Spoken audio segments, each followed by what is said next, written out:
एक समय की बात है, गोलू नाम का एक नटखट बच्चा था जो एक छोटे से गांव के स्कूल में पढ़ता था। स्कूल पुराने जमाने का था और गांव के लोग कहते थे कि वहां रात को अजीब आवाजें आती हैं। लेकिन गोलू को भूत प्रेत की कहानियों पर यकीन नहीं था। एक दिन उसकी स्कूल की छुट्टी देर से हुई और वह अकेला ही क्लास में बैठकर अपना काम खत्म कर रहा था। काम करते हुए उसे रात हो गई, पता ही नहीं चला, तभी उसे पास के खाली क्लासरूम से हंसने की आवाजें सुनाई दी। हैरान होकर उसने सोचा, इतनी रात को यहाँ कौन हो सकता है। गोलू हिम्मत करके उस क्लासरूम में गया। दरवाजा धीरे धीरे चरमराया और अंदर अंधेरा था। अचानक उसने देखा कि यूनिफॉर्म पहने एक लड़की बिना पैरों के हवा में तैर रही थी। उसकी लाल लाल आंखें चमक रही थी। गोलू डर के मारे चिल्लाने लगा और भागने की कोशिश की, लेकिन दरवाजा अपने आप बंद हो गया। तभी लड़की बोली, इस स्कूल में जिसने भी देर की उसने मुझसे मिलने की सजा पाई है। गोलू की चीख सुनकर चौकीदार आया, लेकिन कमरे में कोई नहीं था। अगली सुबह गोलू ने फैसला किया कि अब वो कभी देर नहीं करेगा। बाद में उसे पता चला कि वहाँ किसी बच्ची ने आत्महत्या की थी। एक समय की बात है, गोलू नाम का एक नटखट बच्चा था जो एक छोटे से गांव के स्कूल में पढ़ता था। स्कूल पुराने जमाने का था और गांव के लोग कहते थे कि वहाँ रात को अजीब आवाजें आती हैं।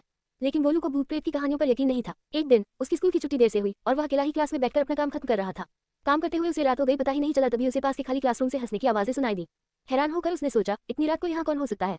गोलू हिम्मत करके उस क्लासरूम में गया।